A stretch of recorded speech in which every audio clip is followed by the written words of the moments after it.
Hey, what's up, guys? This is Dark Arm Duelist, and I've got another deck profile for you guys. I know that ban list just was released a little while ago, and I still can't believe that Snatch Steal is back. I can't believe it. I never thought I'd see it again. I used to play it when I played when I was little, because I would always Snatch Steal my sister's cards, and she would get so pissed. And it was really fun, but maybe I can do that again now with maybe a Construct. Anyways. Or a Winda. Ooh, Winda would be fun. Anyways, guys, this is the deck profile of the day, and this is Dark Worlds. I had to check. But this is Dark Worlds, guys. This is going to be a rank 3 and rank 8 variant of the deck. This is a little bit of a hybrid between Malefics and Burning Abyss with Dark Worlds. I know that sounds weird, but bear with me. Watch the deck profile. Comment below. Tell me what you guys think. But anyways, let's get into it. You're going to play 3 of the Big Daddy guy, of course. And Anthony actually requested for me to do this. And I know a lot of you guys do not know who Anthony is, but I do. So that's what's important. Anthony, this is for you, man. Pay attention. And this is how I play Dark Worlds. And then you play 3 Graphas. You play 2, I was playing 3, Malefic Stardust Dragon, so you can go into your rank 8 plays. It's really not a bad card because you can just get a free protection for your field spell, and you can get a free, what's it called? For your level 8. Plus with Grapha, you can go into Big Daddy. Ooh. Imagine this guy coming at you at night. You wouldn't want that. Well, actually, imagine this guy coming at you at any time, especially with 4,500 attack points. His effect is pretty much garbage, but his attack points are where it's at. And you do have to have 2 darks, and Stardust is dark, and so is Grapha. And that's why I don't play Malefic Cyber End, because Malefic Cyber End is a 4,000 beater, but I could play it, but I just don't. I would play it at 3 if I had it, maybe, but I just don't. So I play this engine. Then you play your Searcher of the deck, and that is triple Snow. You play triple Snow because if you discard Snow, besides cost, you have to remember that these effects do not activate like Burning Abyss, because these activate instantly when they're discarded, and if it's cost, which is to do something, to discard for the effect of a card, you do not get the effect off. But it is such as Dark World Dealings, where you draw a card, then you discard a card, you get the effect off. But anyways, Snow lets you search any of your Dark World cards in your deck. And then I play 1 beige, because sometimes you need to special summon in this deck. It is an excellent card for this deck, but it's really just a 1.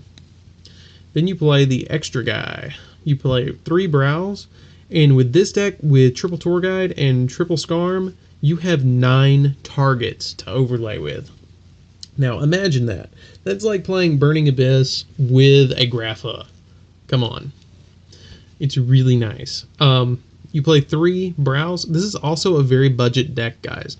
It's really, really budget because everything in the deck only costs about $1 or so until you get into some of the spells, and you can interchange out some of the spells because I am playing some expensive spell cards and some expensive trap cards.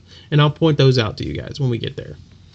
I play 1 Trance Archfiend because sometimes you do need to just discard a card and make a 2,000 beater. I believe his effect is cost, but he also has a secondary effect that when he is destroyed, you can target one of your banished dark monsters and add that target to your hand. So if you do have a Grapha that somehow has been banished and he is destroyed, you can re-add your Grapha to your hand, or re-add one of your other dark monsters to your hand. Then I play the rank 3 engine, and that is going to be 3 tour guides from the Underworld. I've been talking to a lot of people about playing this in this deck, and a lot of people say it's good. Against Quillhorts, I would probably side it out, but it is good if you're not playing against Quillhorts. Then you play triple Scarm. Oh yeah, by the way, that is one of the cards that is a little more expensive. I think they're about $5 a piece now.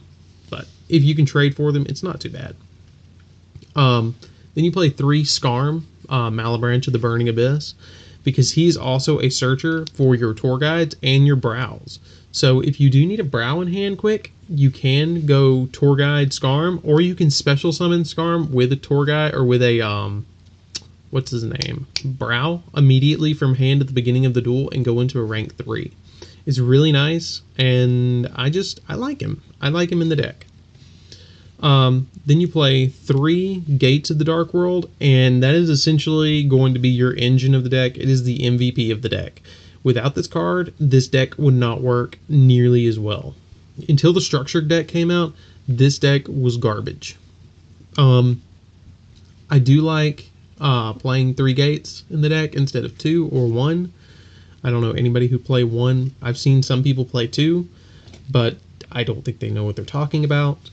If you do play 3, you can special summon your Malefic Stardust. You can play 3 of them in here if you really want to focus on playing the rank 8. But I love this card. It's awesome. Then you will always play in I almost said Burning Abyss. In every single one of your Dark World decks, you will always play triple Dark World Dealings. You will always play Dark World Dealings in this deck, because you can pitch any of your Dark Worlds and get their effects off, and you can also pitch Scarm to Grave and get his effect off at the end phase. So if you only have Scarm in your hand, fear not, activate Dark World Dealings.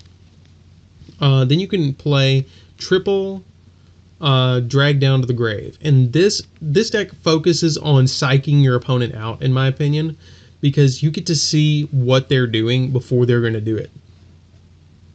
Excuse me, guys.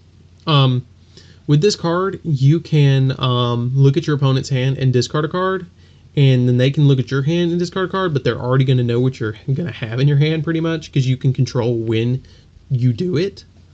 And if you only have a certain card in your hand, like if you only have Grapha in hand and then you make them do this, you get Grapha's effect off. I don't think this one is cost. I don't know. I don't think this one is cost. So you get his effect off, or this card's effect off.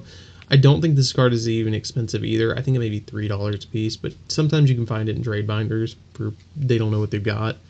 It's a really nice card. I like it.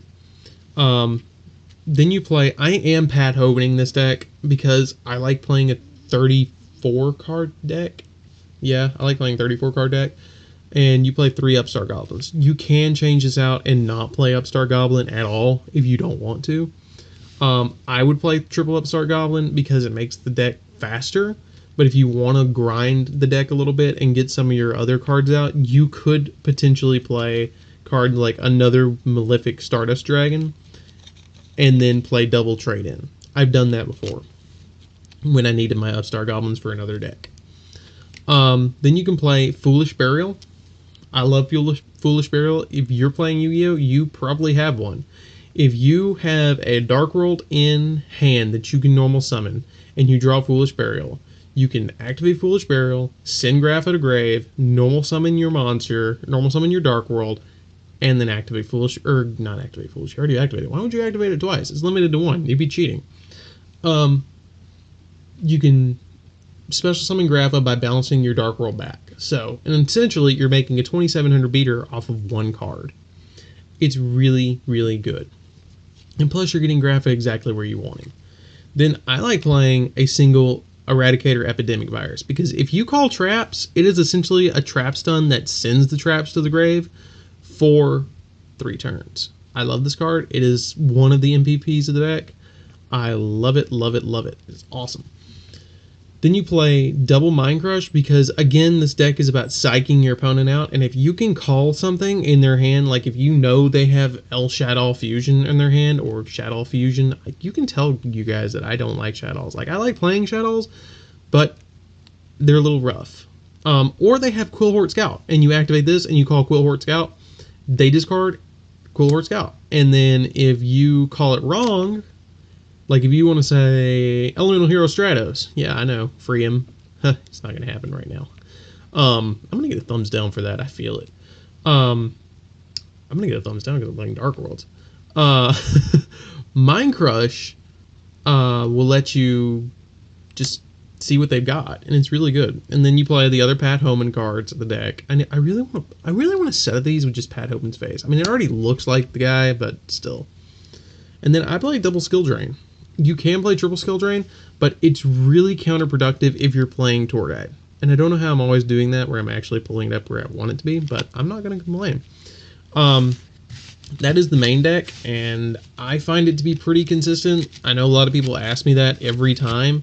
If the deck is consistent, well, why would I be showing you if it wasn't consistent? It's a really good deck. I like it. The tour guide engine is really nice in this deck. It lets you get out rank 3s, and I will show you the rank 3s after I put this together. Okay. Now, the rank, well, not the rank 3s, but the extra deck is this. I play number 22 Zombie Stein, because when are you not going to want, well, I guess if they have magic cylinders, you're not going to want a 4,500 beater, but hey, you know, you might need him. Then I play one Heretic Sun Dragon of Heliopolis, because I love this card, and sometimes you just need to pop stuff. And then if you're going to play rank 8 engine, you're always going to need Divine Knight Felgrand. And this is, if I'm not going into him, if I don't have skill drain, I'm not going into him. If I have skill drain, I'm going into him. If I don't have skill drain, I'm going into him. That is just how it is, if I can. Then I play one Crazy Box because it has an epidemic virus target. I play 2 Downward Magicians because you do play a lot of rank 3s in this deck. I play one Acid Golem because Acid Golem is a 3,000 beater and you can Downward Magician it. One number 47 Nightmare Shark because Nightmare Shark is really good in this deck because it really quickly attacks your opponent for 2,000, and then you can also target Acid Golem if you have both of them and deal them 3,000, which is crazy. Then I play 2 Ghost Trick Dalacards because I don't like back row. That's why I'm making Darksmorn Harpies. Then you play Engineer because Engineer is a good card. You play Tim Tempo because you don't like, the rare occasion you do play Evil Sworns, you want this. Dante because yeah, I have one. And then you play double Stardust because you do have Stardust in the deck. Now, again, I'll go over the deck really quick and say what is the high price cards and what is $1. Grapha, I believe, is like $1. Stardust, I think, is like 50 cents. Snow is like $1. Beige is like 50 cents. This is like $1. These tour guides are a little more expensive. I think they're like 5 a piece. Trance Archfiend, I think, is like maybe 50 cents or $1. Skarm, I know, is like 50 cents. The Field Spell is like $1. Like, everything in this deck is like really cheap, except for I think Dragdown is a little expensive. It might be like 3.